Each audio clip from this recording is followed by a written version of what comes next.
Academy की channel पर video number 154 में financial statements of sole proprietorship में हमारा trading account related topic continue है। हमारे प्रीवियस वीडियो नंबर 153 में हमने कुछ अलग अलग तरीके के numerical questions regarding to trading account समझाए थे, क्योंकि ट्रेडिंग अकाउंट बनाने के लिए जो भी बैलेंस रिलेटेड इंफॉर्मेशन दी जाती है उसके ऊपर से हमें कैलकुलेशन करके अमाउंट फाइंड करनी होती है। आज हमारे वीडियो नंबर 154 में फिर से एक उसी तरह का न्यूमेरिकल हम लेते हैं और उसके बाद बैलेंस के ऊपर ट्रेडिंग अकाउंट, बैलेंस के ऊपर से ट्रेडिंग अकाउंट कैसे बनाया जाता है वो एक बार फिर अनदर एग्जांपल के थ्रू हम समझेंगे। Question 4. Net sales for the year ended 31st March 2020 is rupees 9 lakh. If gross profit is 25% of cost, find gross profit and cost of goods sold. हमको जो अमाउंट दी गई है वो है हमारी नेट सेल्स। ग्रोस प्रॉफिट है हमारा 25%। हमें फाइंड करना है ग्रोस प्रॉफिट की amount and cost of goods sold. इस तरह के कैलकुलेशन हमने अपने अर्ली क्लासेस में क्लास 7, क्लास 8 में प्रॉफिट और लॉस रिगार्डिंग जो भी टॉपिक्स आते थे उसमें सीखे हैं। काफी सिंपल है, काफी इजी है। समझते हैं। Gross profit 25% of cost. अगर हमारी कॉस्ट 100 रुपीज है तो हमारा ग्रोस प्रॉफिट 25% मतलब कि 25 रुपीज है।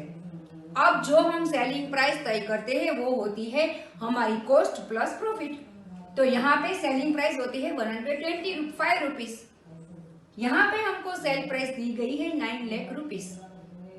तो बस एक सिंपल कैलकुलेशन से हम अपना ग्रोस प्रॉफिट फाइंड कर सकते हैं, जो यहाँ पे कैलकुलेशन करने पर आता है 1,80,000। अब हमें फाइंड करनी है cost of goods sold. Sale price भी है, प्रॉफिट भी आ गया है, तो सिंपल है, sale price minus profit is equal to cost price. तो इस तरह से हमारी कॉस्ट ऑफ गुड्स सोल्ड आती है 7,20,000।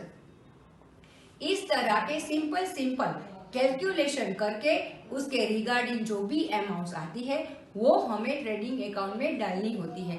जरूरी नहीं कि सभी क्वेश्चन में इसी तरह के न्यूमेरिकल्स हो, पर हो भी सकते हैं। इसके अलावा इस टाइप के न्यूमेरिकल्स आपको 1 और 2 मार्क्स में भी पूछे जाते हैं। ट्रेडिंग अकाउंट का फॉर्मेट ड्रॉ करने के बाद सबसे पहले हमेशा हमें डालना होता है ओपनिंग स्टॉक। उसके बाद हम परचेस डालेंगे और उसके बाद उसके रिलेटेड जो भी डायरेक्ट एक्सपेंसेस होते हैं उसको हमें डालना है। ये बात खास ध्यान में रखनी है। तो यहाँ पर भी by opening stock, raw material, finish good, उसके बाद परचेस, जिसमें से परचेज रिटर्न को माइनस करके अमाउंट लिखती है।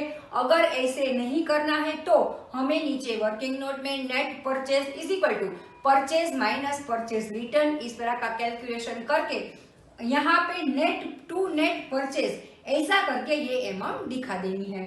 उसके बाद वेजेस, उसके बाद फैक्ट्री एक्सपेंस, उसके बाद टू फ्रेट इनवर्ड्स। हमको जो बैलेंस दी गई है उसमें दोनों है, freight inward and freight outward. हमने हमारे अगले वीडियो में भी कहा था फ्रेट इनवर्ड को हम डेबिट करते हैं ट्रेडिंग अकाउंट में एंड फ्रेट आउटवर्ड को हम डेबिट करते हैं प्रॉफिट एंड लॉस अकाउंट में, क्योंकि ट्रेडिंग अकाउंट में सेल्स के रिगार्डिंग कोई भी खर्चे, कोई भी एक्सपेंसेस डाले नहीं जाते। हमें जो भी प्रोडक्शन करना है, हमें जो चीज परचेस करनी है, करी है, उसके रिलेटेड जो भी एक्सपेंसेस होते हैं वही यहाँ पे डालने हैं। इसीलिए फ्रेट आउटवर्ड हम डालेंगे प्रॉफिट एंड लॉस अकाउंट में, यहाँ पे नहीं। उसके बाद इसका अभी हमें कुछ नहीं करना है। अभी हम जाएंगे क्रेडिट साइड, वहां पे सेल्स रिटर्न। अभी जो मैंने परचेस के बारे में कहा उसी तरह का कैलकुलेशन आप नेट सेल्स लगाकर नीचे वर्किंग नोट में भी कर सकते हो और उसके बाद फाइनल जो अमाउंट आती है वो यहाँ पे लिखनी है। बाय क्लोजिंग स्टॉक, ये जो क्लोजिंग स्टॉक हमको दिया गया है वो सब हमने डाल दिया। अब हम उसको इस ट्रेडिंग अकाउंट को अब हम बैलेंस करेंगे, यानी कि क्लोज करेंगे। हम देखते हैं हमारी क्रेडिट साइड की टोटल ज्यादा है तो इसको हम यहाँ पे ले जाएंगे। अब इन सभी का हम जो सम करेंगे इसको हम 4,47,000 में माइनस करेंगे तो हमारा ग्रॉस प्रॉफिट आएगा 42,000, जिसे हम प्रॉफिट एंड लॉस अकाउंट में ट्रांसफर करेंगे। ट्रेडिंग अकाउंट रिलेटेड कुछ इंपॉर्टेंट पॉइंट्स।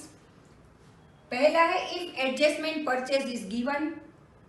कई क्वेश्चन में हमको adjustment purchase and closing stock दोनों दिए गए होते हैं। स्टूडेंट्स क्या करते हैं, एडजस्टमेंट परचेज भी डालते हैं और क्लोजिंग स्टॉक भी डालते हैं। वहां पर हमारा कैलकुलेशन गलत होता है, क्योंकि एडजस्टमेंट परचेज का मतलब होता है opening stock plus net purchase. Net purchase में भी परचेज में से हमें परचेज रिटर्न को माइनस करके उसकी अमाउंट डालनी होती है, फिर दोनों के सम में से क्लोजिंग स्टॉक को माइनस करेंगे, तभी आएगा हमारा एडजस्टमेंट परचेज। तो यहाँ पे एडजस्टमेंट परचेज में हमने क्लोजिंग स्टॉक को कैलकुलेट कर लिया है, सो दोबारा उसे नहीं डालना है। उसके बाद when amount of closing stock given at cost and at net realizable value market value, हमारे पास जो स्टॉक पड़ा है उसकी कभी कभी हमें दो तरह की अमाउंट दी जाती है। एक है हमारी जो कॉस्ट है वो, दूसरा है मार्केट वैल्यू। यस, ये दोनों अलग हो सकते हैं। हमारे पास स्टॉक हो जिसका कॉस्ट हमारा मानो कि 100 रुपीज हो, पर कभी कभार मार्केट में फ्लक्चुएशन आने से उस स्टॉक की कीमत घट भी सकती है, बढ़ भी सकती है। तो इस तरह की दोनों वैल्यूज जब हमें दी जाती है तो हमें दोनों में से लेस वैल्यू जो होती है उसे डालनी है। क्यों? क्योंकि यहाँ पे प्रूडेंस कंसेप्ट अप्लाई होता है। क्या है ये prudence concept? Not to overestimate amount of revenue recognised. जो भी रेवेन्यू हम फ्यूचर में रिकॉग्नाइज करने वाले हैं उसको हमें ओवर एस्टिमेट नहीं करना है। मतलब अभी जो हमारे पास स्टॉक पड़ा है उसको हम फ्यूचर में बेचेंगे, उसमें से रेवेन्यू जनरेट करेंगे, तो यहाँ पे उस रेवेन्यू को हमें ओवर एस्टिमेट नहीं करना है। इसीलिए हमारी जो कॉस्ट वैल्यू दी जाती है और जो मार्केट वैल्यू दी जाती है, दोनों में से जो लेस हो उसे हम अपने ट्रेडिंग अकाउंट में डालेंगे, और उसके साथ under estimate the amount of expenses. जो भी फ्यूचर में हमारे आने वाले एक्सपेंसेस का हम एस्टिमेट लगाते हैं उसको हमें अंडर एस्टिमेट भी नहीं करना है।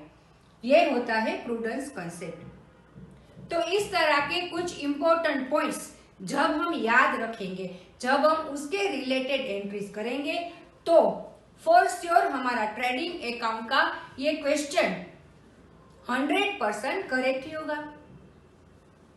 तो इसी के साथ ट्रेडिंग अकाउंट रिलेटेड टॉपिक हम यहाँ पे कंप्लीट करते हैं।